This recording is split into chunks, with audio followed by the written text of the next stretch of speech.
नमस्कार दोस्तों, आप देख रहे हैं MK5 मीडिया न्यूज। लेकर आ चुके हैं आज की 50 बड़ी काम की खबरें। आज जान लेते हैं पहली बड़ी काम की खबर। सरकार किसानों की भलाई के लिए उन्हें मुफ्त बिजली देने जा रही है। इसी कड़ी में गौतम बुद्ध नगर में इस योजना का लाभ उठाने के लिए रजिस्ट्रेशन शुरू हो गई है। वही किसान जिनके पास प्राइवेट ट्यूबवेल कनेक्शन है उन्हें 12 घंटे तक बिजली मुफ्त दी जाएगी। जिले के 18 गाँवों में रजिस्ट्रेशन कैंप पर पंजीकरण शुरू हो गया है। सरकार की ओर से निजी नलकूप लगाने वाले किसानों को मुफ्त बिजली देने जा रही है, तो बड़ी अच्छी खबर है। आज जान लेते हैं अगली बड़ी काम की खबर। भारतीय जीवन बीमा निगम यानी LIC देश के युवाओं के हित में ध्यान में रखते हुए हमेशा कुछ न कुछ नया प्लान लेकर आती है। इसी कड़ी में LIC ने ट्रम्प इंश्योरेंस और लोन चुकाने के लिए सुरक्षा प्रदान करने के लिए नई योजना शुरू की है, जो ऑनलाइन और ऑफलाइन दोनों तरफ से आपको उपलब्ध होगी और इसका आप सभी को बड़ा फायदा मिलेगा। इसका पंजीकरण आप LIC ऑफिस जाकर करा सकते हैं। आज जान लेते हैं अगली बड़ी काम की खबर। आम बजट 2024 में प्रॉपर्टी से इंडेक्शन बेनिफिट हटा दिए जाने के बाद करोड़ों लोगों को झटका लगा था, लेकिन अब सरकार इस पर राहत देने की तैयारी कर रही है। वित्त मंत्री निर्मला सीतारमण आज लोकसभा में फाइनल बिल पेश करेगी। इसमें संशोधन के साथ सरकार लॉन्ग टर्म गेन टैक्स के जरिए बदलाव में राहत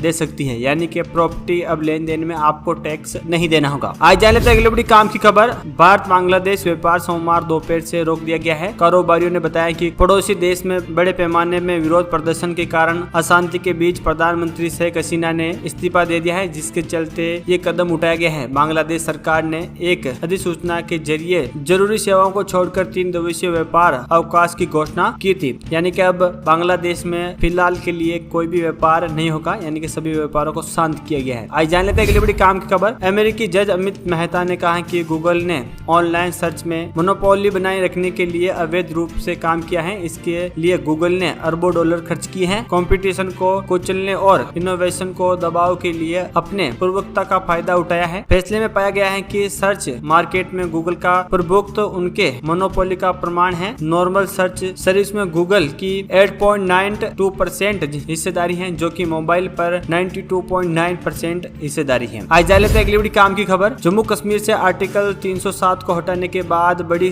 खबर सामने आई है, जिसमें जम्मू और कश्मीर में रहने वाले लोगों की जिंदगी बदल सकती है। वास्तव में धारा 370 हटाने के बाद राज्य में 1.19 लाख करोड़ रुपए के कई हजार इन्वेस्टमेंट ऑफर आ चुके हैं। इन ऑफर से राज्य के 4.61 लाख लोगों को नौकरी मिलेगी। इसका मतलब यह है कि राज्य में किस्मत खुले जैसे हालात बन चुके हैं। अब कश्मीर में भी लोग नौकरी करने के हकदार होंगे। आज जान लेते हैं अगली बड़ी काम की खबर। रेलवे ज्यादातर लोगों के लिए यात्रा करने के लिए पहली पसंद है। इस वजह से इनमें से हो रहे बदलाव को आपका जानना जरूरी है। रेलवे ने एक साथ करीब 90 रेलवे स्टेशनों पर टिकट काटने के तरीके में बदलाव किया है। कोटा मंडल के रेलवे स्टेशनों पर अब जनरल टिकट काउंटरों पर भी डिजिटल पेमेंट की सुविधा शुरू की गई है। करीब 90 रेलवे स्टेशनों पर QR कोड मशीन इंस्टॉल की गई है। इस सुविधा से यात्री आसानी से ऑनलाइन पेमेंट के जरिए टिकट ले सकेंगे और यात्रा आसान होगी। आज जान लेते हैं अगली बड़ी काम की खबर। क्या है आज सोने चांदी के भाव। अगर आप भी सोना खरीदने जा रहे थे एक बार जान ले आज क्या है रेट। 10 ग्राम 24 कैरेट सोना 113 रुपए गिरकर 78,904 रुपए पर आ गया है। कल इसके दाम 69,117 रुपए प्रति 10 ग्राम थे। वहीं 1 किलो चांदी की बात करें तो यहाँ पर 506 रुपए गिरकर 78,444 रुपए प्रति किलो के हिसाब से फिलहाल चांदी बिक रही है। आज जान लेते हैं अगली बड़ी काम की खबर। बांग्लादेश में हिंसा के बीच भारत पहुंची शेख हसीना का मिलिट्री प्लेन सुबह हिडन एयरबेस से बांग्लादेश लौट गया है। विमान में हसीना मौजूद नहीं थी। दरअसल प्रधानमंत्री पद से इस्तीफा देने के बाद शेख हसीना भारत पहुंची थी। वह लंदन या फिनलैंड जा सकती थी। हसीना के खिलाफ 2 महीने से जारी प्रदर्शन में सोमवार को जमकर हिंसा हुई थी। इसी बीच ये बड़ी कड़ी में हसीना भारत आना संभव समझी। आज जान लेते हैं अगली बड़ी काम की खबर। लोकसभा में प्रश्नकाल के दौरान समाजवादी पार्टी सांसद ने केंद्रीय कृषि मंत्री शिवराज सिंह चौहान ने जवाब देने पर तंज कस दिया। उनका कहना था कि सिंह का जवाब किसानों को समझ में नहीं आया। इस पर कृषि मंत्री ने कहा कि किसानों को समझदार हैं। दरअसल सदन में फसल बीमा से संबंधित विपक्षी सांसद ने सवाल पूछा था। इसी जवाब में शिवराज सिंह चौहान ने कहा कि आपका सवाल मेरे समझ में नहीं आ रहा, किसानों को क्या आएगा। आज जान लेते हैं अगली बड़ी काम की खबर। भारतीय विदेश मंत्री जयशंकर ने बांग्लादेश के ताजा हालात की जानकारी सारी पार्टी को दी। उन्होंने जानकारी दी है कि सभी दलों से खास समर्थन मिल रहा है। इस्तीफा देने के बाद पूर्व प्रधानमंत्री शेख हसीना भारत पहुंची थी, जहां उनकी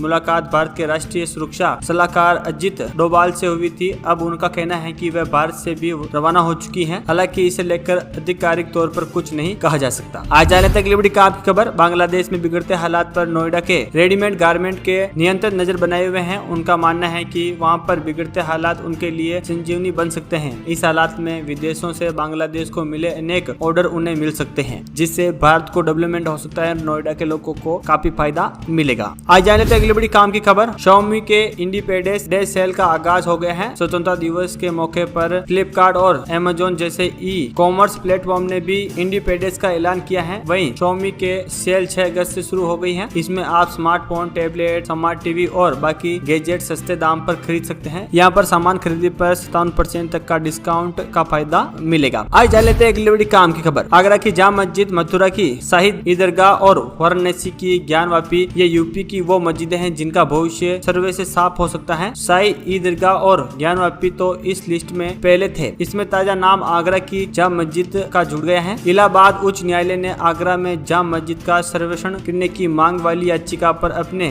जवाब दाखिल करने के लिए भारतीय प्रवक्ता का संरक्षण किया। आज जान लेते हैं अगली बड़ी काम की खबर, बजट क्षेत्र के बीच कांग्रेस नेता और नेता प्रतिपक्ष राहुल गांधी ने संयुक्त किसान मोर्चे के दूसरे खेमे के नेताओं से मुलाकात करेंगे। ये मुलाकात सदन भवन या फिर 10 जनपद में हो सकती है। राहुल इससे पहले मोर्चे के बाकी नेताओं से मिले थे और उनके मांगों को संसद में उठाने की आश्वासन दिया था। आज जान लेते हैं अगली बड़ी काम की खबर, उत्तर प्रदेश के अयोध्या में नाबालिग से गैंग रेप में अब राजनीति गर्मा गई है। बीजेपी इस मामले में सपा को पूरी तरह से घेरने में जुटी है, क्योंकि आरोपी मुस्लिम समाज से हैं और पीड़िता अपिछड़ित वर्ग से हैं। लोकसभा चुनाव में जिस पिछड़ा दलित अल्पसंख्यक यानी पीडीए राजनीति के सारे अखिलेश यादव ने बीजेपी को मात दी थी, अब उसी को लेकर बीजेपी घेर रही है और समाजवादी पार्टी पर जमकर हमला कर रही है, जो कि कहीं न कहीं सच भी है। आज जाने तक अगली बड़ी काम की खबर, इंडिया प्रीमियर लीग यानी कि आईपीएल का आगामी सीजन में शुरू होने के अब कुछ ही समय बाकी है, लेकिन अभी से इसको लेकर कई हैरान करने वाले खबरें सामने आ रही हैं। आईपीएल 2025 से पहले इसी साल आगामी सीजन के लिए मेगा ऑक्शन का आयोजन होना था। मेगा ऑक्शन से पहले सभी 10 टीमों में अपने रिलीज और रिटेन खिलाड़ियों को लिस्ट जारी करनी थी, लेकिन ऐसा कुछ हुआ नहीं अभी तक। बम्बई में सबसे ज्यादा खेमा गरमाया हुआ है, क्योंकि हार्दिक पांड्या को जिस कीमत पर खरीदा था, अब उसकी जगह सूर्य कुमार यादव को मिलने जा सकती है और बेंगलुरु, राजस्थान, हैदराबाद, गुजरात इनके भी कैप्टन चेंज हो सकते हैं। आज जान लेते हैं अगली बड़ी काम की खबर, वैष्णो देवी बैटरी कार मार्ग पर हेमीकोटी के कपड़ों की एक दुकान ने शॉर्ट सर्किट से आग लग गई, जिसके कारण माता वैष्णो देवी की यात्रा अस्थायी रूप से रोक दी गई है। आग बुझाने के बाद ही बैटरी कार और यात्रियों को जाने की अनुमति मिलेगी। जम्मू कश्मीर में उपराज्यपाल मनोज सिंह ने 14 अप्रैल को श्री माता वैष्णो देवी प्राचीन छड़ी यात्रा मार्ग को हरी झंडी दिखाई थी। तो दोस्तों ये आज की तमाम बड़ी काम की खबरें। अगर वीडियो अच्छा लगा तो वीडियो को लाइक, कमेंट, शेयर करें और चैनल पर चैनल को सब्सक्राइब करो और बेल आइकन को ऑल पे प्रेस करें और जुड़े रहे हमारे साथ इसी चैनल पर।